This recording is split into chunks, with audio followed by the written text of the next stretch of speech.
ভৌতিক ও অলৌকিকের নতুন এপিসোডে আপনাদের সবাইকে স্বাগত জানাই। আশা করি আপনারা সবাই ভালো আছেন এবং সুস্থ আছেন। আপনারা কখনো পুরনো জিনিসপত্র বা অ্যান্টিক কোনো দোকানে গেছেন? আমাদের চেনা শহরে কোনায় কোনায় এইরকম অনেক অ্যান্টিক দোকান আছে যেইখানে পুরনো নানান জিনিসে ভর্তি। সেই রকমই একটা দোকানে একটা পুরনো আয়নাটা দেখতে সাদামাটা হলেও আসলে কিন্তু তা না। কি ছিল সেই আয়নায়? সেই ঘটনাই আজ আপনাদের সাথে শেয়ার করব। চলুন এবার মূল ঘটনায় যাওয়া যাক। ঘটনাটা আমার পিস্তত দিদির বন্ধুর সাথে ঘটে যাওয়া একটা ঘটনা। বিশেষ কিছু কারণের জন্য জায়গা এবং চরিত্রের নাম বদল করলাম। আমার দিদির বন্ধু অহনার অ্যান্টিক জিনিস সংগ্রহ করার একটা ঝোঁক ছিল। ওর পরিবারের অনেকেই এই জিনিসটা পছন্দ করতো না, কিন্তু যা হয় এখনকার জেনারেশন, নিজে যেইটা বোঝে সেইটাই করে। অহনার বাড়িতে ও যে ঘরে থাকে সেই ঘরে এইরকমই নানান অ্যান্টিক জিনিসে ভর্তি। অহনার বয়স বাড়ার সাথে সাথে পড়াশোনার জন্য ওর বাইরে যাওয়ার প্রয়োজন হয়।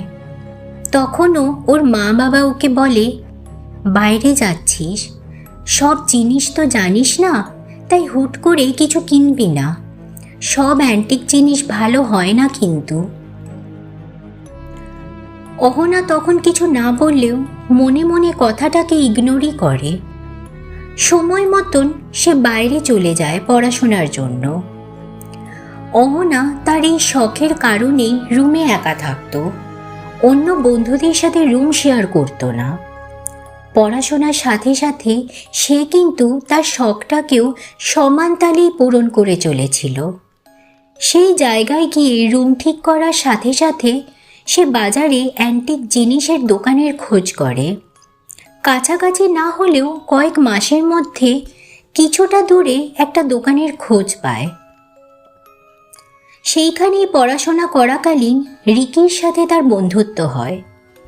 অহনার রুম আর রিকির বাড়ির ডিস্টেন্স প্রায় 3 মিনিটের। অহনা একদিন কলেজ থেকে ফেরার পথে অ্যান্টিক দোকানটায় যায়।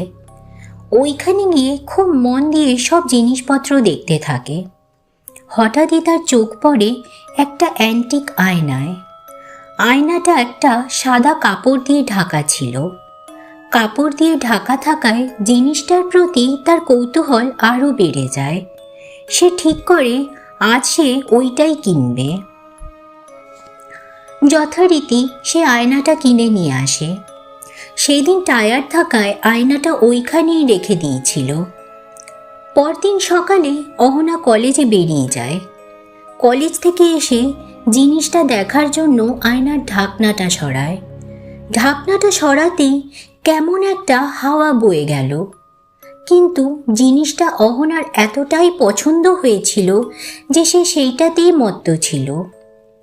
সেই দিন রাত্রে খাওয়া দাওয়া করে অহনা যখন শুয়েছিল, ঠিক 12টার পর ঘরটা কেমন যেন ঠান্ডা ঠান্ডা লাগছিল। অহনা ভাবল হয়তো ওয়েদার চেঞ্জ হচ্ছে, তাই সে ঘুমিয়ে পড়ল। পরের দিন কলেজ থেকে এসে অহনা দেখে আয়নাটা ঘেমে রয়েছে। সে বুঝতে পারে না কেন এইরকম হয়ে আছে। সে যখন আয়নাটার কাছে যায়, দেখে আয়নার কাচটা ঘরের অন্য জায়গার তুলনায় ঠান্ডা।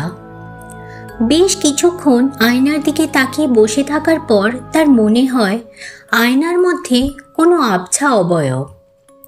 সেভাবে আয়নাটা ঘেমে যাওয়ায় তার প্রতিবিম্বটাই আবছা দেখাচ্ছে। সমস্যা শুরু হয় পরের দিন রাত্রে, তখন 1:20। অহনার ঘুমটা ভেঙে যাওয়ায় সে জল খেতে উঠলে আবারও আয়নায় একটা প্রতিচ্ছবি দেখে। সে ভাবে সে তো এখন আয়নার সামনে নেই, তাহলে প্রতিচ্ছবিটা কার? সে পেছনে তাকিয়ে দেখে ঘরে কেউ নেই। তার একটু ভয় হয়। সে জল না খেয়েই মাথা পর্যন্ত ঢাকা দিয়ে শুয়ে পড়ে।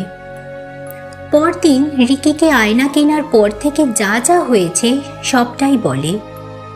রিকি বলে, দেখ, ব্যাপারটা ভালো ঠেকছে না, এক কাজ কর, আয়নাটা কোথাও ফেলে দে। অহনা ঠিক করে সেই দিনই কলেজ থেকে ফিরে আয়নাটা বাইরের ডাস্টবিনে ফেলে দিয়ে আসবে। কিন্তু সেই দিন ঘটল আরও ভয়ঙ্কর ঘটনা। অহনা আয়নাটা নিতে গেলে আয়নাটা কিছুতেই তুলতে পারছে না। কিছুক্ষণ চেষ্টা করার পর আবারও সেই অবয়ব আয়নায় ফুটে ওঠে। অহনা ছিটকে সরে আসে। সেদিন অবয়বটা হাসতে থাকে আর বলে, সরাতে পারবি না, আজকের পর আমি মুক্ত, তুই থাকবি আয়নার ভেতর। এইটা বলে হাসতে থাকে। অহনা প্রচণ্ড ভয়ে দিকবিদিক জ্ঞানশূন্য হয়ে ঘর থেকে বেরিয়ে যায়। সেই রাতটা সে রিকির বাড়িতেই কাটায়।